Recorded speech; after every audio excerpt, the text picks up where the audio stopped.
Atenção! Começa agora uma teleaula de História do Ensino Fundamental. Você vai assistir a teleaula de número 10. Bons estudos!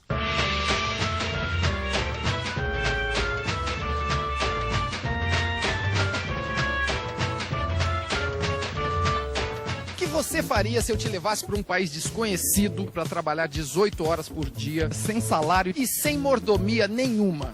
Nos nossos dias, essa situação parece até uma brincadeira, mas foi exatamente isso que aconteceu com os africanos durante muito tempo. A longa luta contra essa opressão chamada escravidão é o assunto da nossa aula de hoje. Boa tarde, amigo. Tarde. Pra onde nós vamos? Hotel Colonial na Rua Pau Brasil. Sabe onde é? Deixa eu ver. Puxa, mas tá movimentado aí. O que é isso? É uma feira? Não, é o encontro dos movimentos afro-brasileiros. Qual é o tema do encontro? Você me desculpe a curiosidade, eu gosto de saber de tudo. Não, tudo bem. Eu gosto de um bom papo. Estamos discutindo a participação do negro na formação do país. Ixi, Maria, mas assunto é o que não vai faltar, hein? Tem toda a razão você. Mas tem muita gente que não pensa nisso, não. Até hoje tem gente que não entende a importância dos negros africanos na história do nosso país.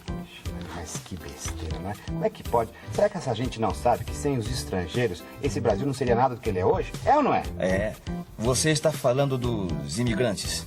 Os imigrantes, os italianos, os japoneses, os africanos. Não, olha, o que essa gente fez pelo Brasil não é brincadeira, hein? É verdade, mas você se esquece de uma diferença importantíssima. Que diferença? Os negros africanos foram trazidos para cá à força, diferente dos outros povos. Certo. Os imigrantes vieram para o Brasil por conta própria. Os africanos não tiveram escolha. Aqui no Brasil, a escravidão durou mais de 300 anos. E nesse período, pelo menos 3.500.000 africanos foram trazidos para cá como escravos. Era o chamado tráfico negreiro. O transporte dos escravos da África até o Brasil era feito nos famosos navios negreiros. Sabe uma coisa? Depois do carro, o transporte que eu mais gosto é o navio. Eu acho bonito aquele bichão cruzando o mar. É legal. Mas do navio negreiro você não ia gostar nadinha. Você acha? Não acho, não. Eu tenho certeza. Nenhum ser humano poderia gostar daquilo.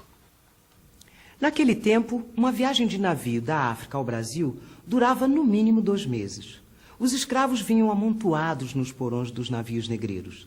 As condições de higiene eram mínimas e muitos morriam durante a viagem. Os mais rebeldes eram acorrentados e depois dessa longa e penosa viagem, os africanos eram vendidos como escravos. Eles passavam a ser considerados como propriedade de seus senhores. Era assim que os africanos começavam a sua vida no Brasil escravista. Nós temos sempre a imagem da escravidão como uma coisa violenta, bárbara. Sem dúvida alguma ela é. Mas essa não era uma barbaridade, uma violência desmedida. Os senhores equilibravam esse castigo. Por exemplo, a gente conhece a figura do escravo sendo açoitado no pelourinho. É sempre açoitar um escravo para que todos os outros aprendam na pele daquele que está sofrendo. Não era possível manter todos os escravos sobre o açoite. A simples presença do chicote e do próprio pelourinho no centro de uma cidade, por exemplo, já é o exemplo do domínio senhorial. E é contra esse domínio que os escravos lutavam, fugindo, se aquilombando, ou de várias e várias formas, cotidianamente. Muitas vezes os escravos conseguiam juntar algum dinheiro, que era chamado de pecúlio, e compravam a alforria preferencialmente das mulheres, para que os filhos pudessem nascer livres. Eles conseguiam pedaços de terra para plantar as roças e poder conseguir alimento de uma forma diferente, manter as suas casas. É claro que os escravos consideravam isso como direitos deles, depois de tradições de lutas que se formaram durante os séculos da escravidão. Nossa senhora, mas o trânsito tá ruim por aqui, hein? Ô, amigo, eu conheço um caminho diferente aí. Ele dá uma incumpridada, mas tudo bem, a gente vai sair dessa loucura. Você topa? Topo. Faço qualquer negócio para fugir de um engarrafamento. Olha, por falar em fugir, será que os africanos não pensaram em fugir daquela vida sofrida que eles levavam, não? Pensavam e muito. Muitos tentavam fugir desde quando eram capturados lá na África. É mesmo? Só que fugir não era nada fácil não, hein? A maioria dos escravos trabalhava em fazendas E a primeira dificuldade para a fuga era despistar o feitor, que era o encarregado de vigiar o trabalho. Depois do feitor, ele tinha uma tarefa mais difícil ainda: se livrar do capitão do mato, o perseguidor de escravos fugidos. Se a fuga falhava, o escravo era punido severamente para servir de exemplo para os outros. Mas, mesmo assim, o desejo de liberdade era mais forte. E milhares de escravos fugiam. Mas eles fugiam para onde? Voltar para a África que não dava, na é verdade? Não, a África ficava muito longe. Normalmente eles fugiam para um quilombo. Quilombo? Olha, esse nome não me é estranho, mas agora minha memória está falhando, viu?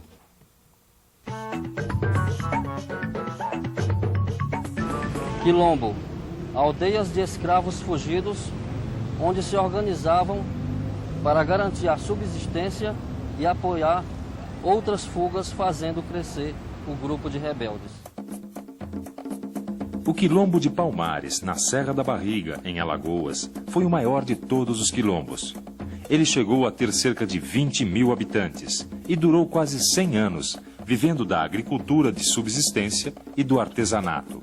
O último líder de Palmares foi Zumbi, que é hoje herói do povo negro.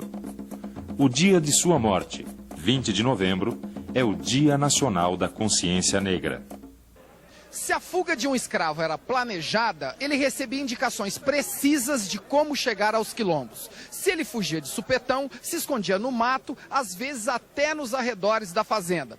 E nas cidades, como é que os escravos faziam para se esconder?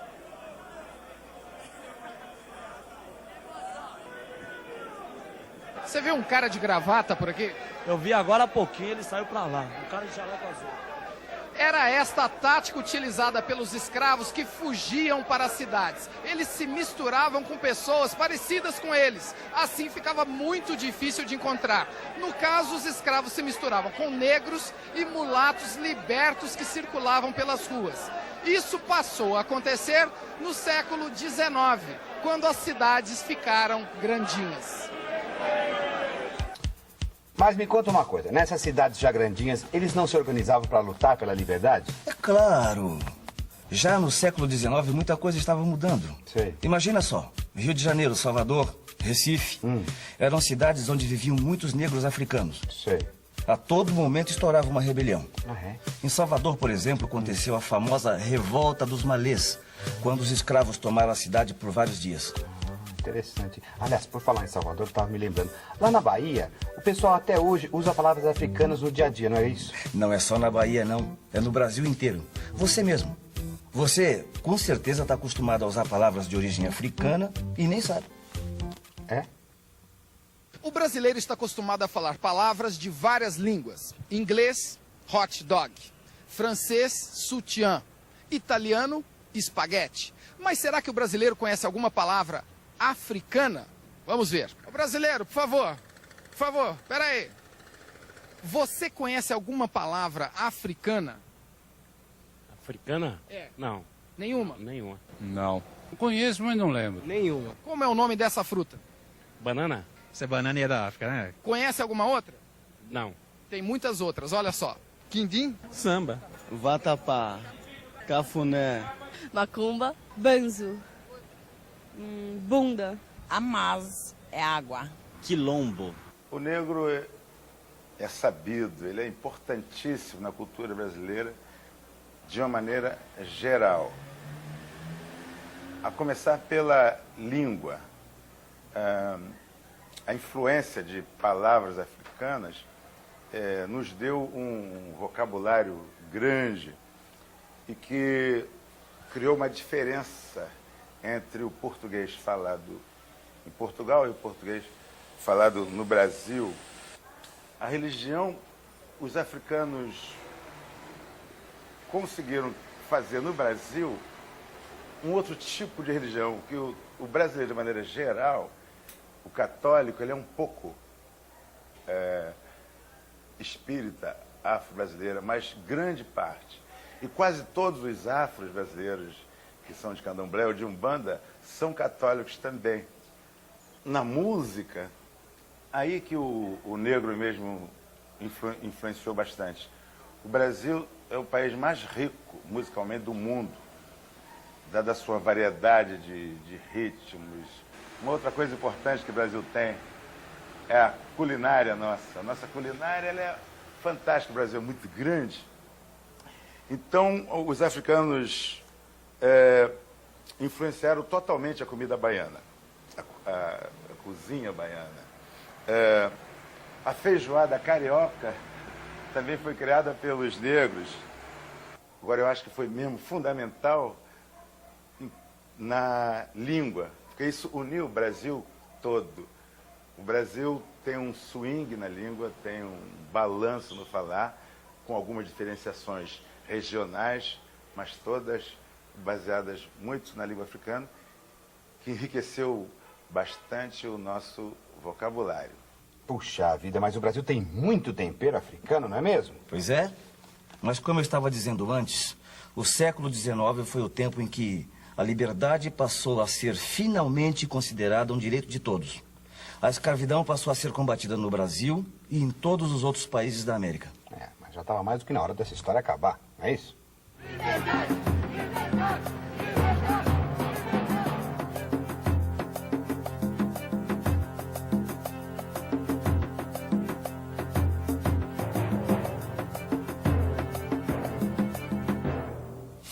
Aí, tá certo? Certíssimo. Obrigado, hein? Sabe que eu gostei muito dessa nossa conversa? É sempre bom conversar com gente esclarecida, viu? Eu também gostei muito da nossa conversa. Agora o senhor me dá licença que eu tenho que ir à luta. Não, mas depois de tanta conversa, eu é que tenho que ir à luta para não ficar livre.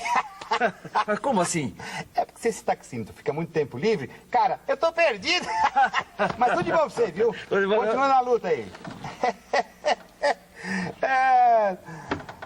E atenção, se liga aí que é hora da revisão.